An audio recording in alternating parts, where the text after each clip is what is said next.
Welcome to Downshift. My name is Matt, and thanks to my friends at International BMW, I'm spending today with one of probably the best all-around cars that money can buy right now. This is, of course, the 2026 BMW X5. There's not a lot of changes that happen for 2026, but this still competes against heavy hitters like Mercedes GLE, Audi's Q8, a Range Rover Sport, and a Porsche Cayenne. So I'm going to walk you through the best and the rest of this 2026 X5 and see how it stacks up to some of those competitors we just mentioned. Let's get into it.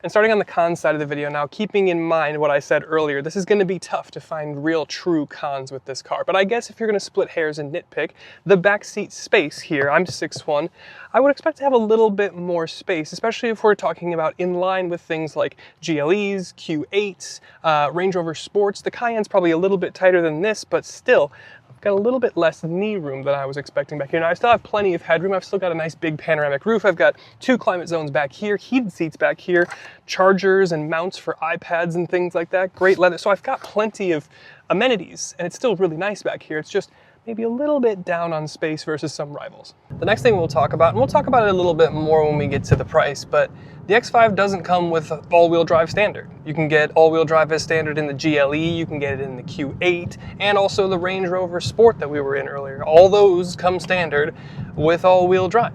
So just a little thing, but could be important for you, especially if you live in Milwaukee and, I don't know, winter's approaching. And this one also feels a little bit like splitting hairs, but we are going to talk about price on the con side of the video. Now, if you don't care about engines and you're okay with a 4-cylinder, then you can get a GLE for less money. If you just want a luxury moniker for the least amount of money, that GLE with 350 and 4MATIC is going to start at $62,000 versus an xDrive version of an X5, which is what you're going to find here in Wisconsin, starts at $70,000. Now, again, that rear-wheel drive version of an X5 can be had for a little less, but what you're going to find here in Wisconsin is pretty much exclusively xDrives.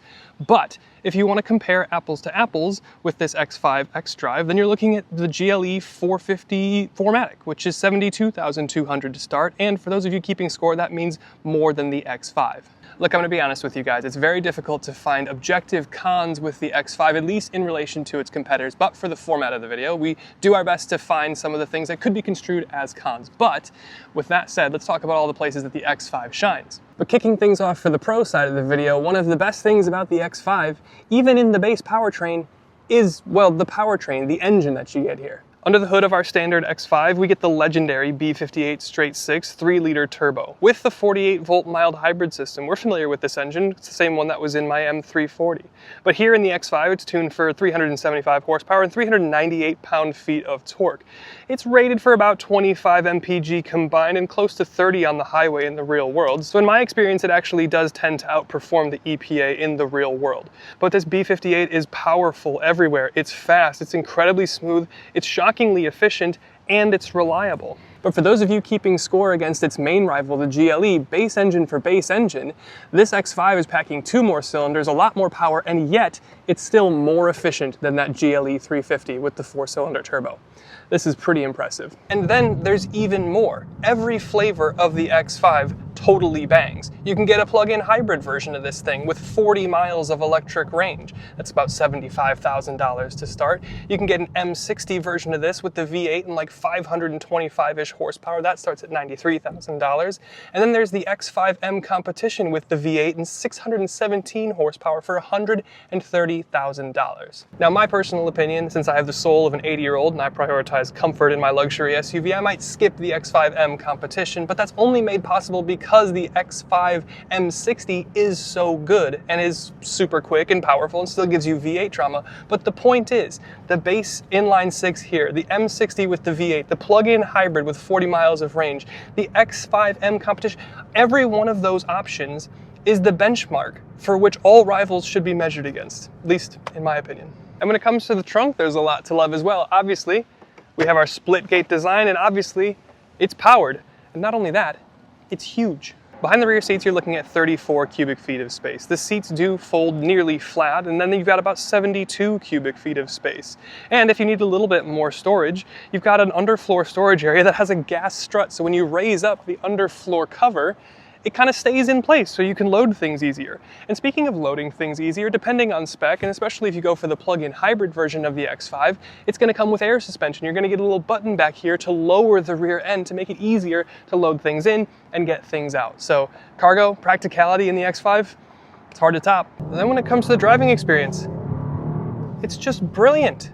Even in this, I keep saying like the base powertrain, but it hardly feels that way. This inline six, this B58, is just wonderfully smooth. It's buttery, there's torque everywhere. The ZF 8-speed transmission is really sharp. It works in tandem with that 48-volt mild hybrid system. So when I'm in comfort mode here, everything is uber smooth. And then when I want to dial it up into sport or sport plus, like, the shifts get a little bit more reactive. The whole car feels a little bit more on its toes, and it just drives beautifully.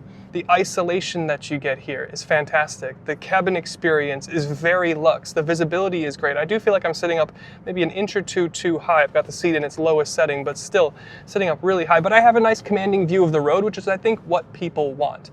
Obviously, for inclement weather here in Wisconsin and in Midwest and places that get snow, you got xDrive, which is a fantastic all-wheel drive system. You can get S-Drive and rear-wheel drive, but I almost never see those here in the Midwest. 0 to 60 is good for like 4.5 seconds in the base car here. And all of that, plus it's comfortable. It's really hard to find anything wrong behind the wheel in the X5. And when it comes to styling, even though our tester is missing the M Sport package for this year, I still think the X5 is one of the best looking SUVs and probably one of the best looking vehicles in BMW's lineup currently. You've got an iconic and recognizable BMW face with chevron LED runners that kind of harken back to the angel eyes. You can get a grille that lights up. Your M Sport package is going to be really nice and black out some of those accents and get you a reworked lower bumper and rear bumper and those sort of things. Around the side here, we do have 20-inch wheels and hugely wide tires, which seems to be an X5 staple, very classic. We've got our front grille. Our profile is very conventional SUV shape, so it maximizes that rear seat and cargo area space. And around back, your tail lights look like halo energy swords, which is just kind of funny, but the entire design is clean, it's fairly geometric, and it's still fairly understated, kind of in classic BMW fashion, and I think it's just executed really well. So leave it down in the comments what you like the look of this, the Range Rover Sport, the Cayenne, or the Q8, or the GLE from Mercedes. And then when it comes to the experience of sitting here in your luxury SUV, you've got this coffee brown interior, which looks incredibly rich. I've also really liked that saddle brown that we had last year in our M Sport. But your seats, they're heated, they're cooled. You've got a heated steering wheel. Of course, you've got memory controls for your seats. You can even get massage here. It's really nice. The materials, the detailing, the kind of quilting pattern, the perforation, everything feels like it's on the up and up, like it's a true and proper luxury experience. It just feels great. And then when it gets to the dash, you've got ambient lighting and kind of like a fun and exciting interaction bar on the passenger side of the screen. You've got this lacquered wood that feels kind of expensive all through your center console. There's not too much piano black. Everything is in an ergonomically appropriate spot. This cup holders might be tucked up under the dash a little bit more than I would like, but the rest of it is just easy to sit in here and drive. And it looks fantastic. The build quality is spectacular. The material selection is great.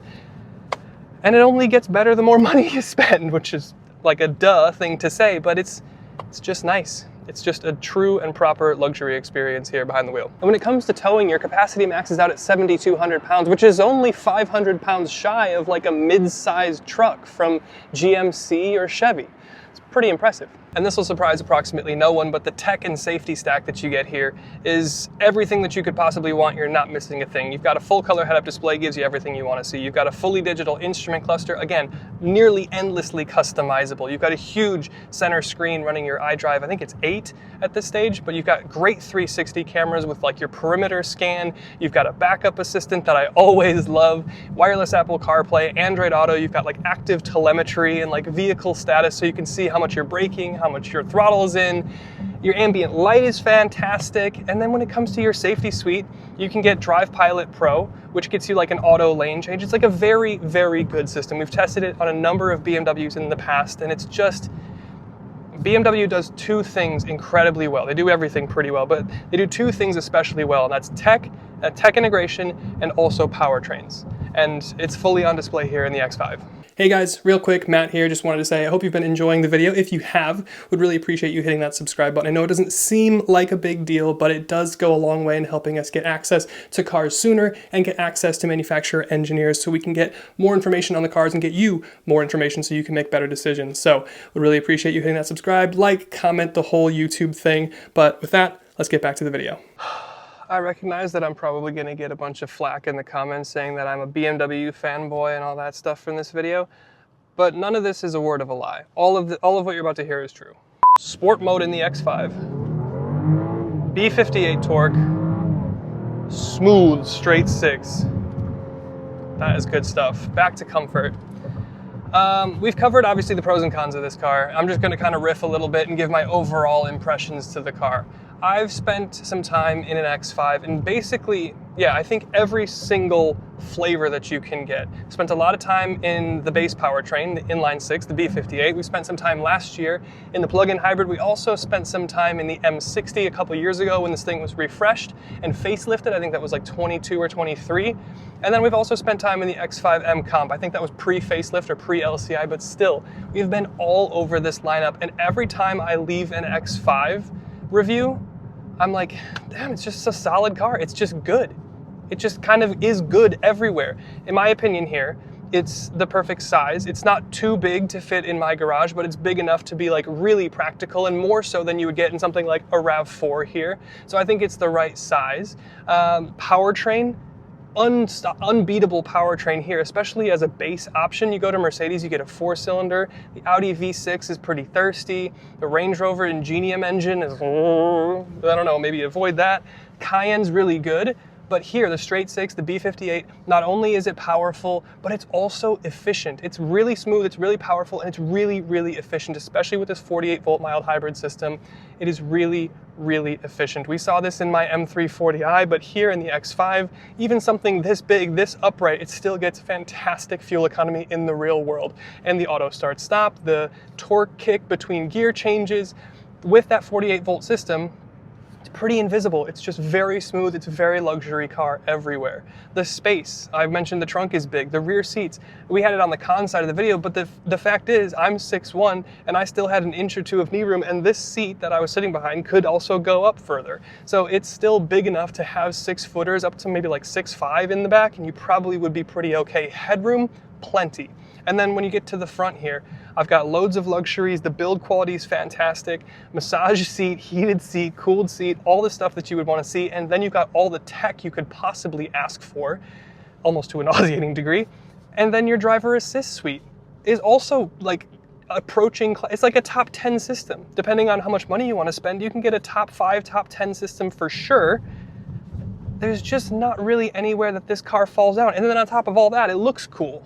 At least if you go for the M Sport package. It still looks cool in the non-M Sport, but in the M Sport package, it certainly is at its best. And I think it's one of the better looking things in BMW's lineup right now. Now, when the Neue Klasse stuff starts to come out, I do like the look of that, but it's just good, and it's good everywhere. And again, I know I'm gonna get a bunch of comments, BMW fanboy and blah, blah, blah, and like, call it what you want, but we do these tests and they're based on objective facts. The trunk is bigger, the fuel economy is better, like all these things are facts. Some of it's my opinion, but I'm pretty upfront about that, so take it how you will. But with that, thank you to International BMW for letting me have a go again in an X5. Thank you to you for watching, and we'll see you in the next one.